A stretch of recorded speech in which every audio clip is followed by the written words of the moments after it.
Bienvenue pour ce nouveau numéro d'Impact Wrestlers. C'est un nouveau numéro qui sera consacré à pas mal de choses ce soir. Je vais vous présenter toute l'équipe présente ce soir. Je vais commencer par le Québec avec MP. Salut MP. Salut Vincent, salut tous les autres collaborateurs présents ce soir. J'espère qu'on va passer une bonne soirée à parler de la TNA avec son plus récent événement Accord Justice. Et pas que ça d'ailleurs. Il y a aussi en Alsace Sébastien. Salut tout le monde, je suis content que tu ne m'as pas annoncé d'Allemagne pour une fois, ça fait plaisir. Je te l'ai promis. Ce C'est soir, vrai, j'évite. La promesse fois tenue. prochaine, je ne sais pas. Et dans les Landes, enfin, à moitié dans les Landes, à moitié à Bordeaux, Broussy. Salut Broussy. Oui, salut tout le monde. Bah oui, pour une fois ça change, je suis pas animation, ça fait bizarre. Oui. Et pour une fois, tu vas pas monter non plus le podcast. Ça change. Oh oui, c'est un événement majeur, je crois. Oui. On verra.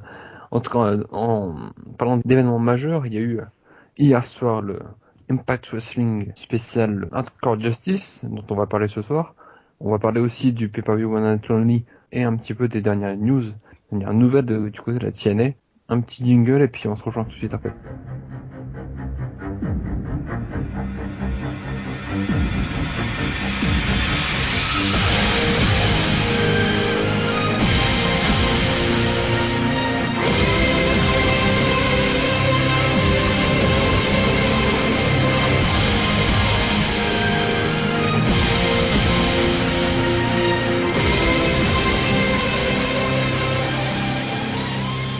Donc on va commencer cette petite review de la TNA avec le pay-per-view One Night Only 10 Reunion, qui a été enregistré le 17 mars 2013 et diffusé le 2 août dernier.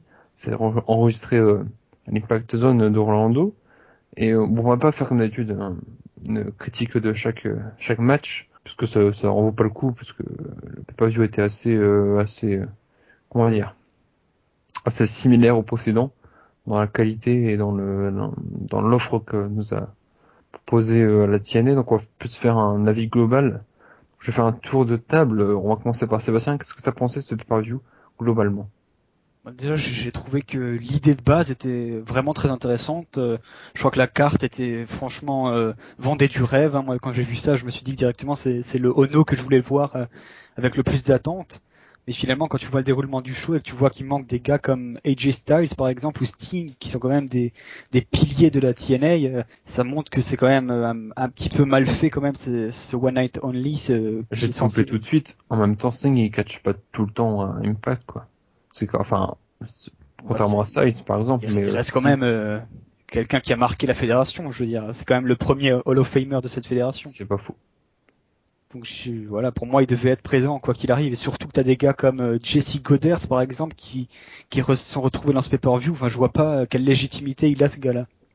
Mais oui, c'est vrai. Et puis en plus, je crois pas que Jesse Godderz était présent lors des 10 premières années de la TNA. Enfin bref. Et aussi le fait d'utiliser des catcheurs comme Cassidy Riley et puis d'autres comme Johnny Divine, je suis pas sûr que ce soit des mecs qui ont marqué les 10 premières années de la TNA quoi. Ah, Est-ce clairement que pas. est-ce que t'as fini Sébastien ou est-ce qu'on passe à Boosty? Ouais, juste encore dire peut-être une petite critique sur les clips qui ont été présentés dans ce pay-per-view, parce que il y a eu aucun inédit. En fait, c'est que du recyclage d'anciens shows qu'on a vus dans le passé.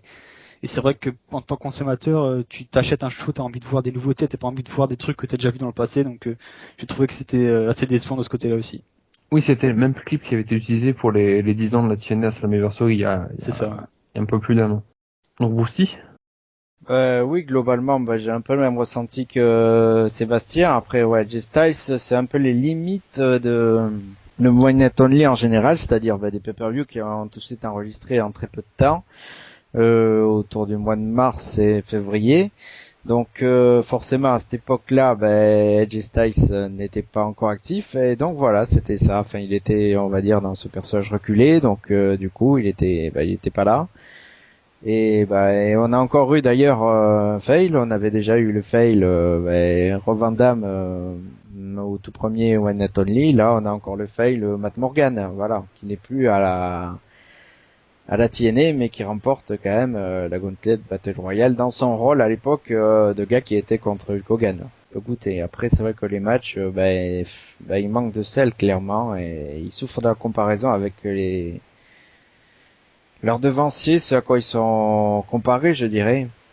Voilà, c'est ça qui est dommage. Après, ça reste correct dans l'ensemble. C'est le deuxième Why Not Only, je dirais, après celui de l'X-Division. Donc, ça reste le niveau par rapport au dernier, aux 2-3 derniers, quoi.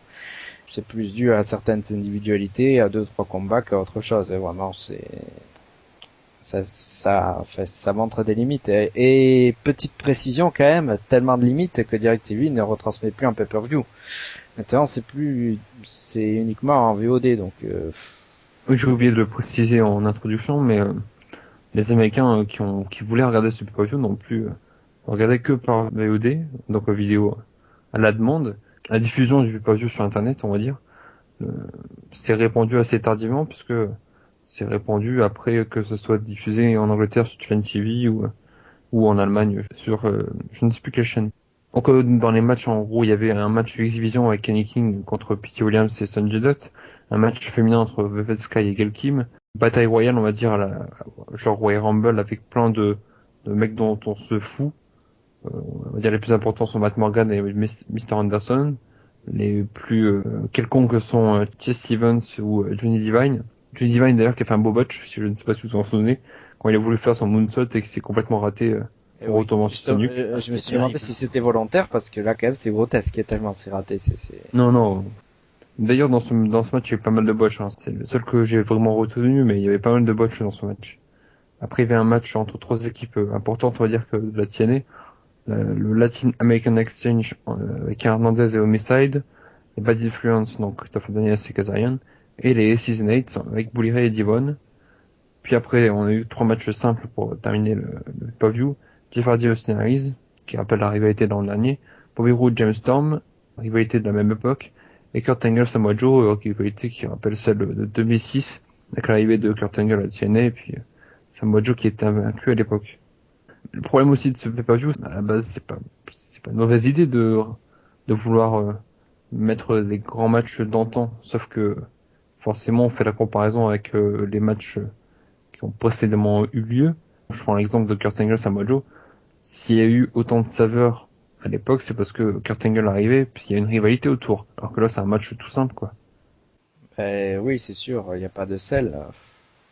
Mais surtout que Kurt Angle et Samoa Joe, en ce moment, ils sont quand même un peu alliés. Et à l'époque, ils n'ont strictement rien à voir l'un avec l'autre. Donc, évidemment, ça manque de sel. Le match qui a une rivalité, qui est la plus récente et la plus marquante sur la durée, c'est le match du choix incontestablement, bien sûr, Bobby Roode contre James Storm. Donc, voilà. Et puis même, par exemple, des matchs comme Kenny King, Pete Williams, Sonjay Dutt, en quoi ça a marqué l'histoire de la TNA? Ouais, non, ça c'était un fourre-tout. Déjà, Kenny King, il était pas très là.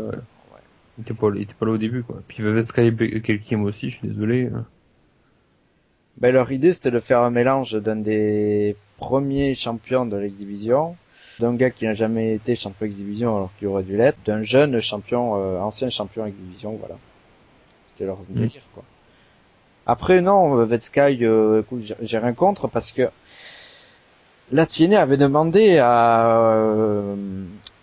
je peux me tromper de nom, à chaque fois je confonds toujours entre Awesome et Amazing Kong, donc je ne sais plus, c'est Kong à chaque fois à la fin, c'est-à-dire Karma, quoi. Je crois que c'est Amazing Kong sur le catch indépendant et Awesome Kong à la TNA. Voilà. Je peux me tromper, mais il me semble que c'est ça. Il lui avait demandé, parce qu'évidemment que la rivalité Gail Kim, Awesome Kong, est la plus forte jamais vécue à la TNA, et puis peut-être la toute meilleure de tous les temps concernant le catch féminin.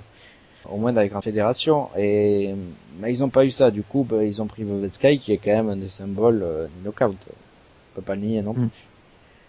Ouais, enfin, un symbole knockout, ce match durait que 5 minutes, quoi. Enfin, 5 minutes 23. Ce qui est pas terrible pour un match knockout, quoi. Je pense qu'on va pouvoir passer à la suite, comme MP n'a pas vu le pay-per-view, tellement c'était mauvais qu'il n'avait pas envie de regarder. N'est-ce pas, MP? Je confirme.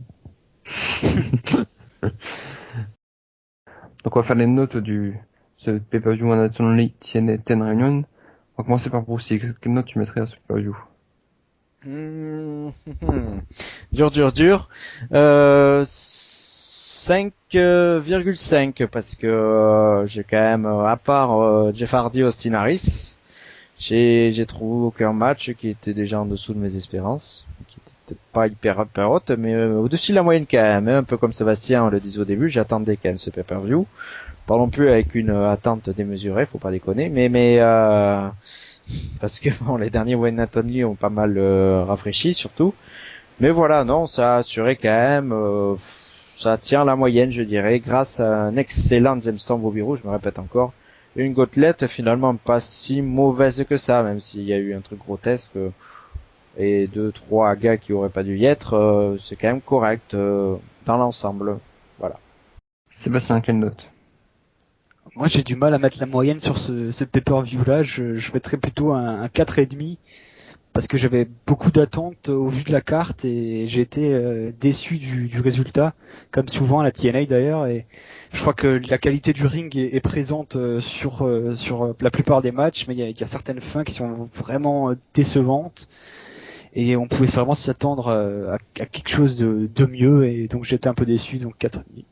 Je pense que je vais mettre 5, et parce que je partage vos deux avis dans le sens où les matchs sont moyens dans le sens où ils sont pas mauvais mais ils sont pas non plus excellents. Et puis aussi si on fait la comparaison avec les matchs auxquels ils font référence, forcément on est déçu. Donc je mettrais 5, ce qui fait une moyenne de 5 puisque MP n'a pas vu le pay-per-view. Et 5 pour As Radio, je crois que c'est pas la moyenne puisque notre moyenne à nous c'est 6. Ouais, mais bon, disons que pour la TNA, 5 c'est remarquable parce que le nombre de fois ou même il y a très très peu de pay-per-view dans l'histoire d'Impact Wrestling qui ont eu déjà le 5. Mais je t'avoue que j'ai mis 5 pour être gentil, hein, parce que j'aurais pu mettre moins parce que genre le côtelette qui dure 20 minutes et qu'on en a rien à foutre, bon. Bah disons qu'il dure 20 minutes parce qu'il y a aussi bon, il y a 2 gars qui débutent mais ensuite t'en as 8 qui rentrent toutes les 2 minutes, forcément 16 minutes quoi. Déjà, c'est incroyable, 16 minutes garantie de match donc forcément voilà. C'était pareil au précédent et c'était encore pire, ça a duré 26 minutes je crois au précédent. Incroyable. Donc on va pouvoir passer à la suite avec Hardcore Justice. Alors Hardcore Justice c'est un petit peu spécial parce que Hardcore Justice à la base c'est un pay-per-view. Pay-per-view qui a été créé en 2006. Donc généralement la diffusion du pay-per-view était en août. D'abord ça s'appelait Hard Justice, puis en 2010 c'est devenu Hardcore Justice. Et comme la TNA en début d'année a renouvelé son agenda des pay-per-view, Hardcore Justice est devenu un pay-per-view One Night Only, qui était diffusé le mois de juillet je crois. Et Oui. sauf que la TNA a la bonne idée de faire de ces pay-per-view One Night Only, de prendre le même nom pour faire un show spécial en show weekly. De dire, c'est qualité pay-per-view. Sauf que non, c'est pas qualité pay-per-view, puisque vous avez des segments et vous avez pas autant de matchs que sur un pay-per-view.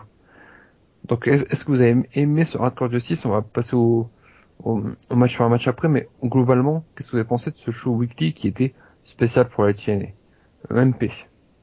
Ben, moi, j'ai bien aimé, en mettant pas mes attentes trop hautes, quoi. Je me suis pas dit que ce serait un qualité pay-per-view comme il l'annonçait, quoi. Faut pas non plus rêver dans le sens que c'est un impact que je trouve régulier, mais avec des matchs un peu plus de haute qualité, quoi. Puis je pense que j'ai été bien servi de ce côté-là avec des matchs de situation spéciale, par exemple un Tables, un ladder match, même un Steel Cage en main event. Je trouve que ils ont bien utilisé les situations, puis il y avait aussi des enjeux dans ces matchs-là, donc c'était intéressant. C'était pas juste des matchs hardcore pour avoir des matchs hardcore, donc j'ai trouvé ça bien. Moi aussi. Un petit peu mitigé parce que j'oublie pas à chaque fois que la TNA n'arrête pas de mentir, enfin ou plutôt de mentir, si elle arrive à ment quand même son produit parce qu'elle est très désorganisée quoi, elle organise des matchs mais les défaits aussitôt et puis il y a des justificatifs à la con quoi. Voilà, par exemple le match féminin dont on reparlera tout à l'heure, voilà. Après je trouve aussi malheureux que on a eu donc 2 matchs pour Bound for Glory Series pour 20 points. Avec à chaque fois 4 et 4. Oui, mais qu'est-ce qu'on fait les 4 autres? Là, voilà, il y a une inégalité Et, complète. ils auront un match, c'est une prochaine, donc. Ah ben les voilà. 4 autres, Ah d'accord, ok. Bon, ça a été annoncé, donc. Oui, d'accord. Ah oui, d'accord. Ouais. Mais sinon, voilà. Après, c'est vrai que le show, il est peut-être bon, on va dire, mais il tournait tellement trop autour du match qu'il n'y avait pas le soir. Que c'est absolument incroyable, ça tournait sans arrêt autour du match Main Event Mafia contre SCZ, ce qui n'a pas eu lieu évidemment. suite à la cure des intox Kurt Angle. Donc voilà. Puis aussi, je pense aussi parce qu'ils se sont rendus compte qu'ils avaient qu'une heure et demie de show, qu'ils n'ont pas pu mettre tous les matchs qu'ils avaient prévus, quoi. Et oui, c'est vrai. Après, il y a du temps d'expression sur les matchs. Ça, il y a rien à dire. Les matchs sont globalement longs. Enfin, là, c'est assez exploité, quoi. Voilà. Sébastien. Moi, je trouve que l'idée en soi est plutôt pas mauvaise parce qu'il y a quand même 3 mois d'écart entre certains des 4 gros pay-per-view historiques. Donc, il faut quand même combler ce vide-là par des rivalités, etc. Donc, c'est bien de créer un événement chaque mois pour justement combler ce vide. Et en plus, ça marche au niveau des audiences parce que je crois qu'il y a des pics d'audience à chaque fois par rapport au show Impact régulier. D'ailleurs, fort heureusement, vu les cartes qui sont proposées.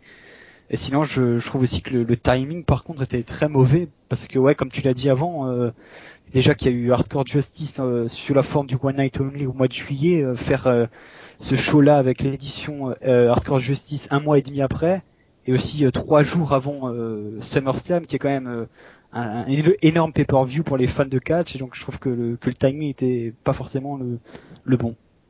Par rapport à SummerSlam, je suis pas forcément d'accord parce que là c'est un show weekly et c'est qu'une heure 30 quoi. Puis en plus c'est jeudi, entre jeudi et dimanche, c'est pas non plus. Ce serait samedi, ce serait plus gênant. Je suis pas forcément d'accord avec toi sur le fait que c'est bien de mettre un show spécial comme ça Impact chaque mois parce que ça donne l'impression que tu peux regarder ce show-là dans le mois, mais que tu peux te passer du reste. Il n'y a pas vraiment de gros matchs dans les autres shows. Déjà avant, on avait Open Fight Night, on sait plus où c'est passé. On avait le gut check, on sait pas non plus où c'est passé. Et puis faire ce show, déjà en plus faire un mois après le One Night Only, je pense que c'est pas très bon pour les ventes du pay-per-view.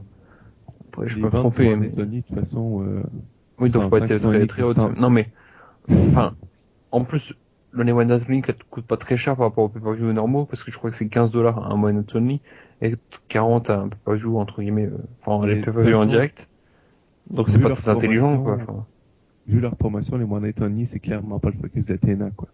C'est quand même bête, quoi, parce que c'est de l'argent investi dans la production de shows qui sert à rien, quoi. J'ai presque l'impression c'est parce qu'ils ont des obligations avec les télés étrangères. Oui, c'est l'impression aussi que j'ai.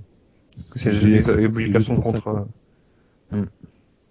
Mais pour contrer ton argument, Vincent, j'ai l'impression que moi, en tout cas, j'aime mieux voir un show important chaque mois que voir 3 mois de build-up bizarre comme on a eu à Lockdown avec aucune importance dans les shows jusqu'à temps que quoi. Il y a 2-3 semaines avant le pay-per-view et là, on se met vraiment à sortir les matchs, mais je dis pas non plus qu'il faut sortir les matchs 2 semaines avant. On a vu les résultats lorsqu'il n'y avait pas de ces shows chaque mois qui sont quand même d'une grande importance. Le build-up était pas nécessairement très bon, quoi. J'ai fait une comparaison qui est pas bonne parce que c'est pas la même époque. Mais dans les années 80, la WWE avait que 4 pay-per-view. Ils avaient Survivor Series, SummerSlam, WrestleMania et Royal Rumble. Pourtant, ils arrivaient à construire des storylines. Donc pourquoi la TNA n'arriverait pas en ayant que 4 pay-per-view? Jusqu'à maintenant, elle n'a pas réussi, si on peut le dire. Puis, je vais contrer justement ton argument en disant que la WCW, elle, utilisait souvent des spéciaux Clash of the Champions qu'elle plaçait un peu quelques fois par année, justement un peu dans le même genre, d'avoir un show TV spécial, quoi. Donc, je pense que c'est des arguments qui peuvent... Ça peut marcher d'un côté ou de l'autre, quoi. Ça dépend juste que comment Athena fait les choses, quoi. Je sais pas, moi je suis plus fan du fait d'annoncer, je sais pas, par exemple la semaine prochaine il y aura un match d'échelle, essayer de fidéliser les gens, quoi. Alors que là, ça fidélise pas tant les gens. Mais après, c'est chacun son avis. On va passer au match par match. Oui, mais je voulais juste te dire quelque chose. Je sais pas si il y a eu communication des ratings, mais je me rappelle que Destination X avait fait son effet quand même.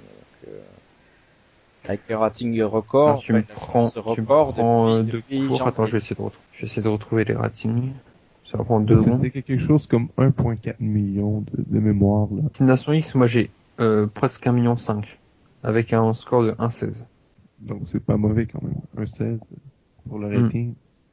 C'est mieux que absolument, quoi. Ouais, mais quand tu regardes les ratings d'habitude, ça passe en dessous du score de 1, quoi. Je crois qu'il y a pas longtemps, ils ont fait 0,76, je sais plus combien de temps, peut-être un mois, mais Enfin, 0,76, c'est pas très haut, quoi. C'est plus bas que ce qu'il faisait avant à Orlando, quand même. Ce qui est, Mm. ce qui est très surprenant, vu que, Ouais, parce qu'à Orlando, sur ils la étaient route. pas très haut, mais ils arrivaient à se maintenir à un 1 à peu près, quoi. Ils passaient rarement en dessous de 1. On va passer au match par match. Sinon, on va durer 3 heures sur les ratings. Donc, premier match, c'était un match de l'échelle qui était pour les bonnes Survivor Series. Le gagnant remportait 20 points dans ce tournoi. Donc, les participants étaient Jeff Hardy, Austin Harris, AJ Styles et Kazarian. Donc, une très belle affiche. Et le vainqueur de ce match est Kazarian, avec une intervention de Bobby Roode et Christopher Daniels, ses nouveaux potes. Enfin, Bobby Roode, son nouveau pote, puisque depuis une semaine, je crois, ils forment un trio. Bad Influence, qui était composé de Kazarian et Daniels, est devenu le Extraordinary Gentlemen's Organization. Est-ce que vous êtes satisfait de ce match et est-ce que vous êtes satisfait de la fin du match? J'y reviendrai tout à l'heure, mais ça m'énerve un petit peu que le seul match où il y a une fin clean, ce soit le match knockout. On va commencer par Sébastien. Ouais, moi je trouve que c'est une très bonne façon de débuter un show parce qu'il y a vraiment de l'action du début à la fin. Proposer un match de l'échelle avec des participants comme Hardy, AJ Styles, Harris et Kazarian, forcément tu peux être que satisfait du résultat. Concernant l'action, donc je trouve que c'est très bon. Après la fin, elle me dérange pas plus que ça parce que je m'y attendais, j'ai envie de dire, parce que il fallait donner un peu de crédibilité à ce nouveau clan formé par Kaz, Daniels et Roode. Donc forcément, il fallait qu'il gagne des points dans le Bound for Glory Series. La manière avec l'utilisation de l'alcool, c'est un petit peu dérangeant, et l'intervention en tant que soi, je trouve que c'est une idée qui tombe un peu sous le sens quand même. MP. Ouais, je suis plutôt d'accord avec Sébastien dans le sens que c'est un très bon match de niveau weekly, puis c'est quand même des catcheurs d'égalité dans le ring, quoi. AJ Styles, Austin Harris, Jeff Hardy, ils ont pas mis non plus les merdes dedans, quoi. Ils ont voulu faire un bon ladder match, puis ils avaient les athlètes pour faire le spectacle, puis c'est justement ce qu'on a reçu, un bon spectacle dans ce début de soirée. Puis je suis aussi d'accord avec Sébastien du fait que le nouveau clan composé de Daniels, Kaz et Roode, il fallait les mettre crédibles, sinon on peut dire que quoi le clan reste servi à rien. Donc je trouve que ça apporte un peu de légitimité dans ce cas-là, quoi, de faire gagner 20 points à Kazarian, qui était je crois au bas du classement, avec 2 points je crois seulement depuis le début des BFG Series. Donc c'est un bon moyen de la faire monter, puis c'est un bon moyen de légitimiser ce clan qui est ses premiers balbutiements déjà depuis sa formation la semaine dernière. Broussi. Bah, oui, non, le match, il est bon, ça y a rien à dire. Il y a des choses intéressantes, comme à chaque fois, avec des potentiels bien exploités. Moi, l'affaire ne me dérange pas vraiment non plus, parce que on est parti sur un nouvel angle, donc la semaine dernière. Et puis c'est la revifade des lanternes rouges, on va dire, puis des lanternes rouges intéressantes parce que c'est TNA original. Il y a un équilibre qui repart là, on verra tout à l'heure aussi avec Table Match, mais il y a un équilibre qui repart avec le classement qui est assez intéressant. Ma foi, ça c'est plus ouvert que les années précédentes, c'est plus intéressant, je trouve. Et le match, oui, il y a quand même du temps d'expression, donc c'est solide. C'est vrai que Austin Harris c'est quand même un peu au-dessus du lot, je trouve, mais voilà. Jeff Hardy un peu moins fou que d'habitude, j'ai trouvé aussi, mais sinon, Just Styles et Kazarian conformes à leur qualité, quoi, je dirais. Après, c'est un match à casse, donc forcément, il y a forcément Oui, généralement ils sont un peu des plus disparités dans ce match, ce genre de ils match. sont un peu plus en arrière que d'autres. Est-ce qu'on passe au match suivant, messieurs? Ouais. Donc, le match suivant devait être un match par équipe entre, d'un côté, ODB et Vetsky et de l'autre côté, Gelkim et Mickey James. Finalement, Vetsky n'a pas pu se présenter au show puisqu'il était malade, trop malade pour pouvoir combattre et se rendre à Norfolk en Virginie. Donc on a eu un match à 3, un three-way, entre Gelkim, Mickey James et ODB. Match qui a duré 6 minutes 46. D'ailleurs, le premier match durait plus de 17 minutes, ce qui est pas mal pour un opener. Et dans ce match, c'est la seule face du match, j'ai envie de dire, qui est sortie victorieuse, un peu comme dans le match de l'échelle. Kazarian était le seul heal, il est sorti victorieux. Là, c'est ODB qui a gagné ce match avec son finisher sur une chaise, finisher qui est reporté sur Gelkim. Donc, qu'est-ce que vous avez pensé de ce match? On va commencer par Sébastien, le fan numéro 1 de Tarintel, qui est absente en ce moment. Ah ouais, ça c'est La plus grosse déception, elle est enceinte. Mais bon. Concernant le match, je pense qu'on a peut-être gagné au change finalement que Velvet Sky ne soit pas présente ce soir-là, parce que moi j'ai vraiment apprécié ce combat. Je trouve que c'est une stipulation qu'on ne voit plus dans le catch féminin, des matchs hardcore. Enfin, il y en a eu un dernièrement, c'est pas le bon exemple, c'était Hardcore Justice One Night Only, ODB contre Jacqueline, c'était un match vraiment mauvais. Mais par contre, celui-là, c'est un bon match hardcore, je dirais. Je suis satisfait, ça a été divertissant pour ce que ça a duré. Le fan numéro 1 de Gail Kim aussi. Oui, oui, bon, même si c'est vrai que je l'apprécie énormément, et puis quoique toi, quand même, légèrement plus, et je t'avoue, là, tu t'es un peu botché tout seul. Moi, j'ai tellement de catcheuses que j'aime bien que je peux pas en nommer une plus que l'autre. Même si c'est vrai que le Gail Kim, c'est Gail Kim. Oui, oui. Ben, Gail Kim, justement, elle est au-dessus, là, des deux adversaires pour moi. Il y a vraiment pas photo, c'est Gail Kim contre Mickie James et ODB en quelque sorte. Même si c'est vrai que la rythmique du match était plus ODB contre Gail Kim et Mickie James. Oui, la face contre les heels. Et une remontée spectaculaire quand même d'ODB, là, qui gagne même le match et qui aura un title shot. C'est vraiment... ça m'étonne un peu, j'ai rien contre elle, mais pour l'instant, elle a pas montré suffisamment pour moi. Franchement, je vois pas encore de quoi sauter au plafond. Ça reste correct, encore que hardcore, je veux bien qu'elle se mette pas des coups de kendo stick et compagnie, mais ça change pas trop, je trouve.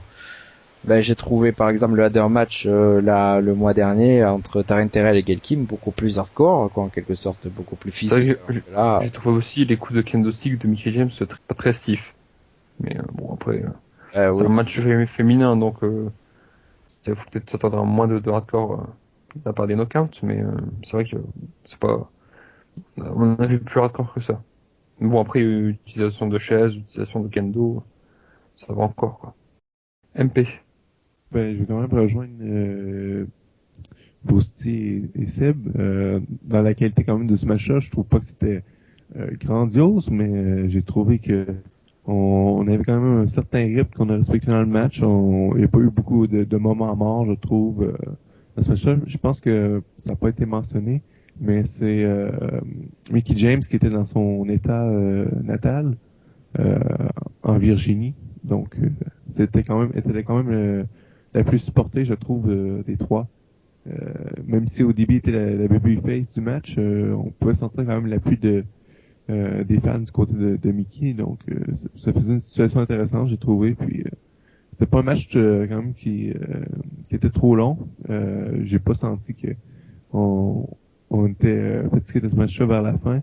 Puis, j'ai trouvé que c'était un match plus long justement que les matchs qu'on a normalement à Impact. Donc, ça donne un peu la step view de ce côté-là. Puis j'ai trouvé que ça faisait le travail pour un match de knockout, même si ça a changé un peu de configuration, comme on s'attendait à un tag team match au départ. Mais ça a été un bon match de ces trois knockouts qui ont fait le travail, je trouve. Puis en cette absence de Taryn Terrell, je pense qu'au début, il va peut-être avoir son push justement parce qu'il va falloir qu'il y ait quelqu'un pour affronter Mickey pour le titre un jour. Donc je pense qu'au début, il va peut-être être la knockout qui va devoir affronter Mickey en attendant que un roulement du côté des knockouts, surtout qu'ils se font rares justement en ce moment.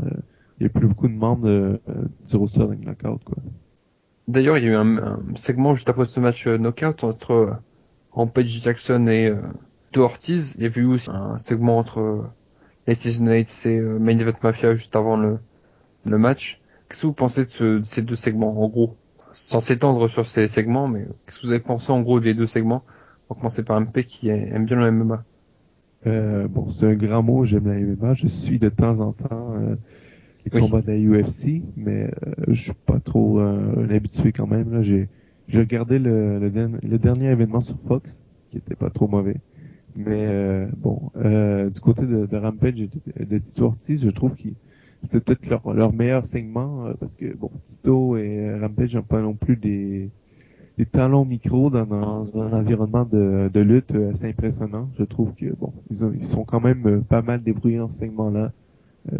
Bon, on s'est habitué à pire justement à la TNA, comme je le disais un peu tout à l'heure avec des Claire Lynch et des Brooke Hogan. J'ai trouvé ça pas si mal. ça allait encore dans ce cas-là. Puis bon, c'est sûr que du côté logique, je trouve pas ça très logique d'aller voir Tito Ortiz pour remplacer Kurt Angle. Je pense qu'il y a des meilleurs lutteurs sur le roster, quoi. Tu peux aller voir Jim Storm, Manic, je sais pas, autres babyface qui peuvent quand même faire le travail, quoi. Tandis que bon, Tito Ortiz, c'est un mec qui a fait de la MMA, mais il n'a aucune expérience dans un ring de lutte, quoi. On est toujours dans le délire que de toute façon, faut absolument faire la promotion du match même à Bellator, le pay-per-view, le 2 novembre. Avec ça, on l'a entendu, on l'a re-entendu jusqu'au bout. Putain, on fait 15 fois, je sais pas, dans le show. On aurait dû faire un compteur au bas de l'écran à chaque fois qu'il disait Bellator, 2 novembre. Il y a aussi un moment qui m'a énervé pendant le Lader. Mike Tinney sort, comme si on regardait pas le match, vous pouvez acheter l'application TNA Always Evolve avec Jeff Hardy qui fait du fitness. Super. Il y a un super match devant ses yeux et le mec sort ça comme un robot, quoi. Oui, mais ça c'est une habitude à la TNA, ça me surprend pas. Ils aiment bien parler d'autre chose de ce qu'ils voient, donc bon, ça c'est une chose. Hein, mais bon. Mais sinon, ouais, le truc en fait, Austin Harris avait refusé donc dans un premier temps, ouais, Tito Ortiz, bon, je vais pas manger l'affaire, mais voilà quoi, je sais pas à quoi ça mène. Je sais pas à quoi ça mène du tout, mais pas vraiment du catch qui va profiter à la TNA. Franchement, je vois pas bien un match Tito Ortiz. Ah si, c'est parti pour faire justement un match à Bound for Glory, c'est bien ça le problème en fait. Voilà. Je suis pas sûr, sérieusement, je suis pas sûr. Je pense que c'est plus du hype pour la Bellator et comme Tito Ortiz va faire quelques apparitions à la TNA, c'est plus pour le mettre dans une storyline. Je suis pas sûr qu'il va y avoir un match à Bound for Glory. Je peux me tromper, hein, mais la TNA retire de toute façon pas vraiment le meilleur de cette équation-là, quoi. Tu peux dire que vraiment tous les espoirs sont placés vers la promotion de la Bellator, quoi. Et que c'est vraiment Spike et Viacom qui sont qui est la compagnie qui a Spike et qui est en collaboration avec Bellator et TNA, quoi, qui veut vraiment pousser cette fédération là qui est probablement ils veulent devenir le programme phare de la fédération parce qu'ils ont perdu l'UFC, donc c'est vraiment le programme qu'ils veulent pousser. Puis on voit vraiment que tous les espoirs sont dirigés vers là, puis ils servent d'Impact qui est la meilleure émission en termes d'audience du côté de Spike pour pousser cette émission-là, quoi. Donc, comme Sébastien a le même avis que vous deux, on va pouvoir passer au match suivant, qui est le match pour les Bound for Glory Series, encore 20 points. Cette fois-ci, c'est un match de table entre Samoa Joe, Mr. Anderson, Magnus et Bobby Roode. Victoire de Bobby Roode grâce à ses potes Kazarian et Christopher Daniels. Un match de 10 minutes 25 secondes. Je vais commencer par Sébastien. Qu'est-ce que tu as pensé de ce match de table? D'ailleurs, petite anecdote marrante si on veut. L'année dernière au pay-per-view Bound for Glory, il y avait eu aussi un match de l'échelle et un match de table. Bon, le troisième match était un fall squat annuaire. Là, c'est un match en cage, mais on retrouve deux stipulations identiques. Sébastien. Ouais, je trouvais que c'était un bon match de table. D'habitude, je suis pas forcément fan de cette stipulation, notamment quand il s'agit de matchs en 1 contre 1. Je trouve que c'est assez mal géré de faire des matchs en table, avec des spots que tu peux voir largement à l'avance. Enfin, je sais pas, je trouve que la dynamique à 4 fonctionne beaucoup plus qu'une dynamique en 1 contre 1 pour un match en table. Là, j'ai été vraiment diverti du début à la fin. J'ai bien apprécié ce combat-là. À part la fin, parce que c'est la seconde fois quand même qu'on a une fin avec l'utilisation de l'alcool. D'ailleurs, au passage, pour un soir, on apprend que Kurt Angle va en cure des désintox, ça le fait pas trop. Bon, ça c'est une autre histoire. Sinon, je comprends la victoire qui a été donnée à Bobby Roode, mais c'est juste le fait de répéter encore une fois le même spot avec l'Apple Tini tellement cher à Daniels, qu'on a déjà vu plus tôt dans la soirée. Et oui, c'est un verre qui a remporté 40 points. Purée, il serait leader devant Magnus. Ce serait incroyable. Bonne vanne.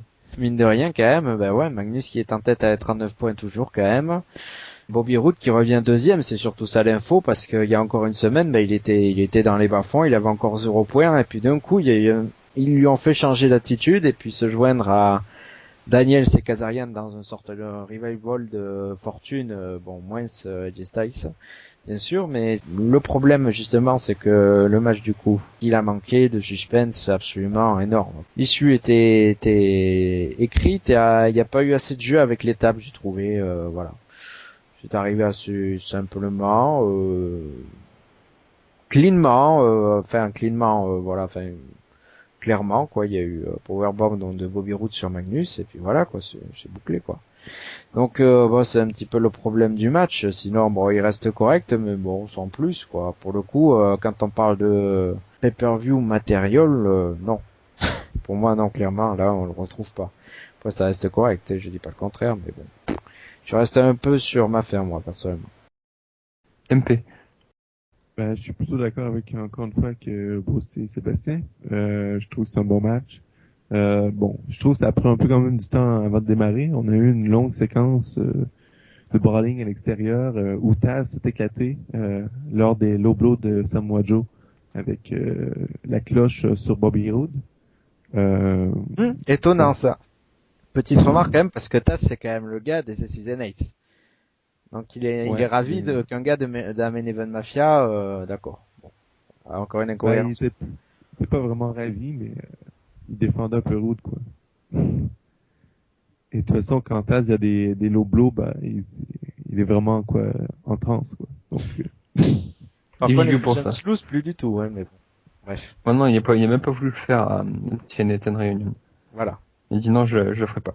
Petit C'est une aparté. et il y a eu plein de low blows dans ce match-là. Il y en a eu 2 Joe, il y en a eu un autre, je pense, d'Anderson. Donc, il y en a eu à la folie. Et sinon, je suis d'accord, quand ça s'est transposé dans le ring, je trouve qu'il y avait un bon rythme, c'était bon. Il y avait un bon roulement des compétiteurs. Je trouvais que l'action était là. Puis, je suis encore satisfait, je pense, du contenu, même si, bon, comme Bruce l'a dit, je trouve pas que c'est qualité pay-per-view. Si tu me donnes ça à, je sais pas, euh, $35 ou $40 en pay-per-view, bah, je trouve pas que ça vaut le coup, mais à la TV gratuitement, ben, je trouve que c'est un beau match à donner aux téléspectateurs, puis je pourrais peut-être revenir regarder des shows, quoi. Si tu me donnes ça chaque semaine à la TV, quoi. Donc, je trouve que c'était bien, quoi. Donc on est plutôt d'accord tous ensemble sur ce match. Est-ce qu'on passe au main event? Oh oui. Donc un main event qui a duré 18 minutes et 1 seconde. Un match en cage pour le titre de la TNA, le titre de champion du monde poids lourd. Donc le champion est Chris Sabin et a défendu sa ceinture contre Bulgarie. C'était la première défense de Chris Sabin pour la ceinture de la TNA. Il avait affronté Manic, mais c'était pas pour le titre. Je crois que c'était plus un match champion contre champion qu'on n'a parfois à Raw, par exemple, côté WWE. Et Bully Ray a remporté la ceinture grâce à une intervention de Tito Ortiz en sa faveur. Donc Tito Ortiz qui rejoint les Aces Knights. Tito Ortiz qui a d'ailleurs frappé avec le marteau Rampage Jackson pour pouvoir... Quelle surprise! Donc première défense, c'est perte du titre. Règne assez moribond de la part de Sabine, puisque déjà sa victoire, il a avoué que sans la main event Mafia, il n'a pas pu prendre le titre. Donc là, perdre le titre, ça fait je trouve que ça décrédibilise pas mal Chris Sabine, mais vous allez m'en dire plus. On va commencer par Brucey. Ben ouais, voilà, ça c'est le bas qui blesse. C'est clairement que là, Chris Sabin, ben c'est clairement tout l'inverse d'Austin Harris l'année dernière. Austin Harris qui, heureusement, c'était 1000 fois mérité, c'était très sympa, et puis ça coïncide avec une excellente période de la TNA. Ben bizarrement, ben comme quoi il était très crédibilisé. Alors que là, on a Chris Sabin qui est un champion. Ben, la TNA, il l'a maladroitement, je dirais, crédibilisé en lui faisant faire le tomber sur Bully Ray la semaine précédente dans un match par équipe. Mais quand même, elle lui a quand même aussi fait dire à Sting et Kurt Angle que sans eux, il aurait jamais gagné le titre. Voilà. Et puis après, il évoque aussi le marteau. À chaque fois, sans le marteau, sans Main Event Mafia, il aurait jamais gagné le titre. Donc voilà, la TNA l'a vendu comme un champion par erreur, quoi. Et voilà, enfin, c'est juste aussi le gars. Bon, t'es un des originals, tu reviens d'une grave blessure, allez, t'assures quand même sur le ring, donc allez, on va te filer le gros titre pour que ça soit marqué une fois dans ta carrière. Cela dit, le match en lui-même, autant celui du mois dernier de Destination X m'avait déplu, autant là, il est nettement meilleur, déjà beaucoup plus équilibré à l'avantage de Sabine, mais ça c'est la psychologie du match en même temps.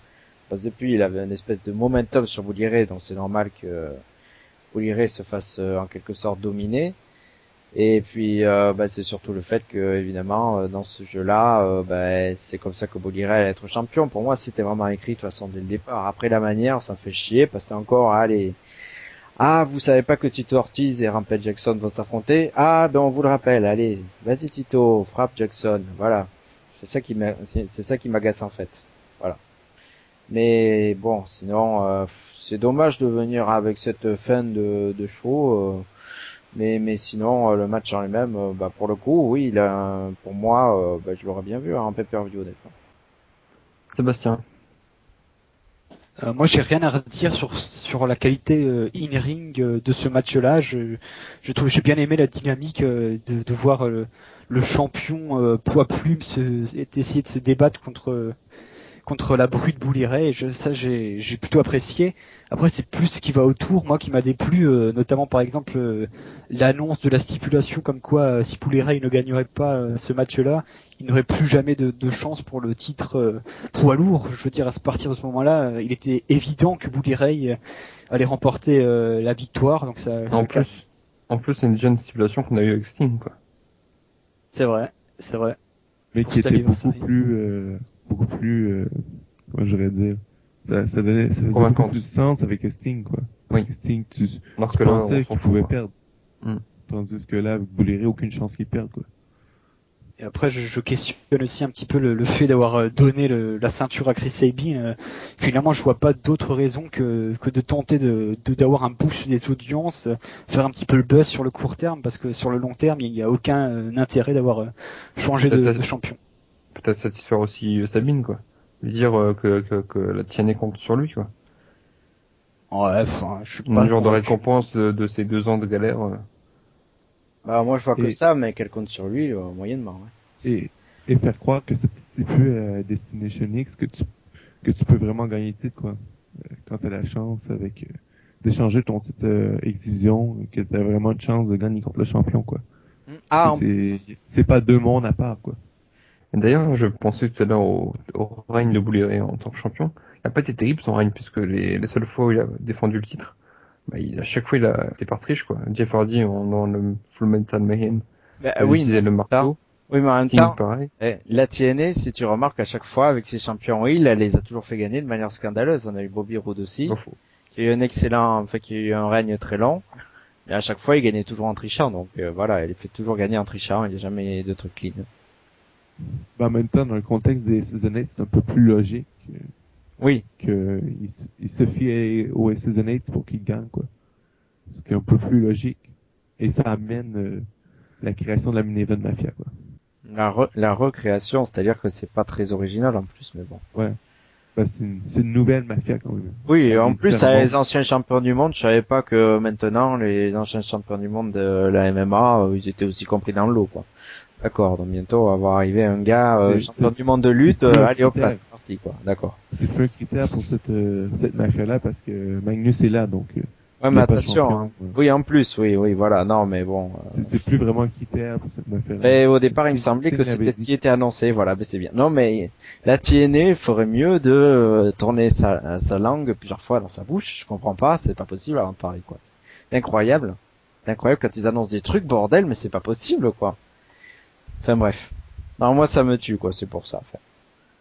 Plusieurs trucs qu'ils annoncent et qui, d'un coup, du jour au lendemain, on arrête, le titre télévision, tout ça, c'est incroyable. Mm. Et bon, C'est vrai que, enfin, c'est je bon, pense aux fans qui regardent ça, les fans qui regardent Call of Duty, qui regardent ça un petit peu de loin, je pense que ça pourrait paraître très très bizarre. Et du coup, ça donne pas très envie de regarder. Donc, est-ce qu'on donne un avis global sur ce Impact Wrestling Hardcore Justice? Est-ce que Ouais, c'est je un vais show à regarder, messieurs? Moi, j'ai trouvé que c'est un bon show pour un show TV. Je compare pas à pay-per-view traditionnel parce que c'est justement pas 3 heures.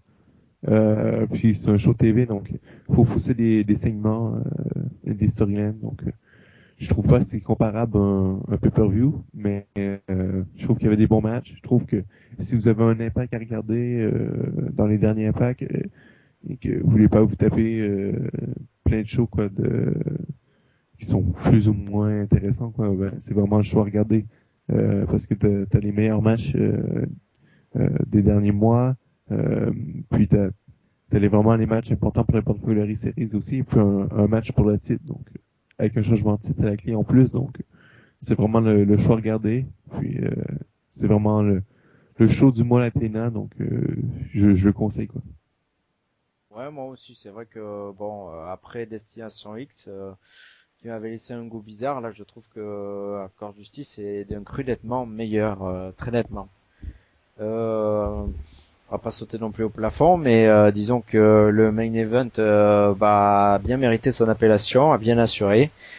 Les matchs et les Bound for Glory Series ont été plaisants, le match féminin a tenu la route, seulement 4 matchs, mais du temps d'expression, ce qui est rare à la TNA parfois, mais appréciable. Voilà, après le point noir, c'est le segment, moi je m'en foutais complètement, et puis ça m'a fait chier, mais sinon, globalement, si, c'est à voir, pour les matchs. C'est pas ça? Moi, j'ai un peu le même sentiment que mes camarades. Hein. Je pense qu'il faut y aller pour voir la qualité in-ring qui était plutôt présente ce soir-là, et vous pouvez taper tout ce qui est segment et tout ce qui est autour. Donc on y va juste pour le in-ring. Vincent a eu un problème, je prends la main maintenant, voilà, et le retour de l'animateur phare. Et pour passer à autre chose, enfin revenir, on va dire, sur un petit sujet effleuré, à chaque fois qu'il y a un show en direct, suivent en suivant des shows enregistrés. Et bon, en général, ça a un impact négatif d'ailleurs, sans jeu de mots, enfin c'est un petit peu, sur les ratings, pour les shows enregistrés. Mais en l'occurrence, le show enregistré de la semaine prochaine, en dit énormément. Et surtout, on peut rebondir aisément sur un petit segment anodin, en apparence, de Bully Ray qui téléphone à sa compagne et qu'il appelle Brooke. Alors, que se dit-on? Est-ce que c'est Brooke Hogan? Ou est-ce que c'est une autre Brooke? Je crois que Sébastien, t'as une info sur une Brooke. Ah, la fameuse Brooke Hogan qui est partie. Yeah. Voilà, donc bon, imaginez le suspense énorme lors du show enregistré de la semaine prochaine, sachant que t'as Brooke Hogan qui est parti de la TNA. Ça demande bien quelle Brooke ça peut être. Ouh là là. Ouh. Suspense. Je vous laisse réfléchir. MP, une Ça suggestion? commence par Tess et ça finit par Macker. Oui, en gros, ouais. Voilà, ouais. Incroyable. Incroyable. Donc, en gros, heureusement qu'il n'y en a pas une autre qui s'appelle Brooke, sinon, je crois que vous lirez, se les ferait toutes, mais voilà. Au moins, c'est plus agréable. Déjà, plus agréable. C'est sur Brooke Tessmaker. Il y a déjà du in-ring. Parce que bon, elle a quand même montré des progrès. Et voilà. Mais après, elle revient vraiment, elle aussi, de nulle part. Mais quoique, elle a fait un espèce de d'égérie féminine des Season 8. Pourquoi pas. Ça me dérange pas, personnellement. Enfin, surtout si elle retrouve, si elle continue à essayer les aptitudes in-ring qu'elle avait montrées il y a pas longtemps, je dirais. Donc, voilà. C'est qu'elle avait fait finalement un règne plutôt correct d'ensemble. Et pour continuer sur l'impact de la semaine prochaine, moi personnellement il y a un truc qui m'énerve. C'est un match qui a été annoncé. Je pourrais y revenir rapidement. C'est encore la TNA qui fait des annonces et qui les foire tout de suite après. Match X Division, 1 contre 1. Je croyais que c'était 1 contre 1 contre 1. Donc là encore une annonce qui tombe à l'eau, quoi. Voilà. Mais je vous dis pas qui contre qui et puis je suis pas prêt de dire le résultat non plus. Je vous le dis de suite pour ceux qui veulent pas enlever votre casque l'espace de 1 minute, on va dire. Parce que grande surprise, ce serait Edge Styles qui revient en plus avec son thème Phenomenal One d'une semaine sur l'autre d'un coup. Hop là, on oublie tout, voilà. Pendant 2 mois, il s'est rebellé contre la TNA et puis il a dit qu'il en avait marre de la TNA faire de la confiance et que c'était que pour lui. Finalement non. Ah, il met quand même un peu, en plus à rejoindre un Main Event Mafia dans ce match, il met juste sa carrière à la TNA en jeu, vu que le perdant, celui qui prend le tombé, quitte la TNA. Donc voilà, je trouve assez moyen. Ben, moi, je suis content qu'ils sortent de cette période noire quand même. Je le trouvais pas du tout intéressant dans cette facette heel du personnage, quoi. Puis je trouve vraiment qu'il va être mieux en babyface comme il l'était. Même si bon, on l'a déjà vu à plusieurs reprises, mais moi c'est toujours la AJ Styles que j'adore. Puis je pourrais pas, je peux pas dire que le AJ Styles heel m'a vraiment impressionné. Je suis content qu'il retourne à ses origines, quoi. Ouais, mais à voir, parce que pour moi c'est un petit retour en arrière et ça veut dire que c'était, comme tu dis, ça sous-entend que c'était un échec, quoi, son personnage heel. Bon. Ah, mais c'est un échec pour moi. personne qui... Oui, bah, apparemment pour Atienne aussi, hein, parce que vu ce choix d'un coup, surprenant. Hein. Mais j'aime mieux que, à place de pas admettre leur échec, qu'ils retournent à quelque chose qui a fonctionné, quoi. Qu'à place de juste mettre ce G-Style Heal pendant un an qui fonctionne pas. Donc, j'aime mieux qu'il soit babyface. Eh oui, non, bien sûr, mais bon, voilà quoi.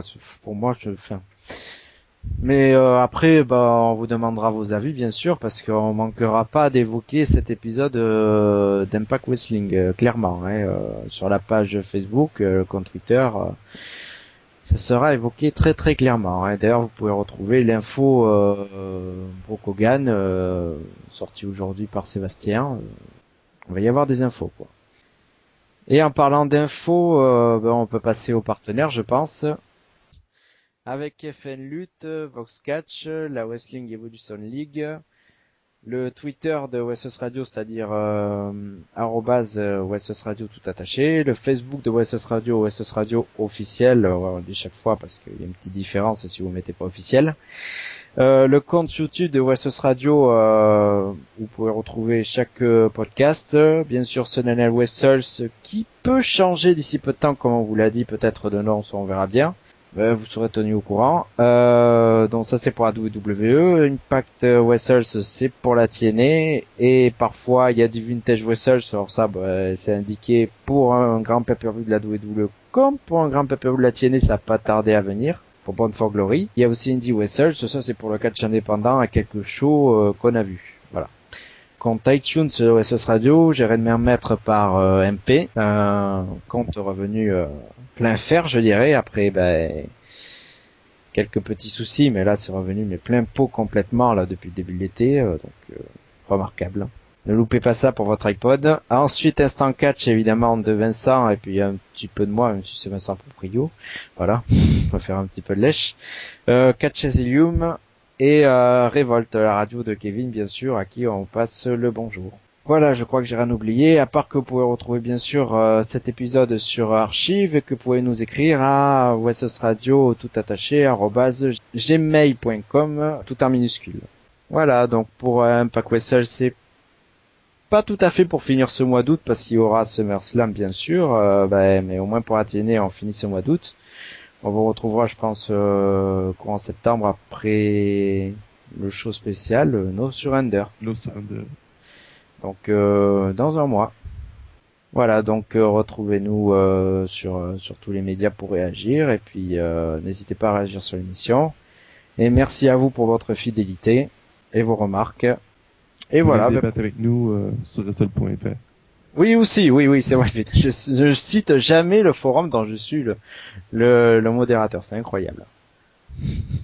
Incroyable.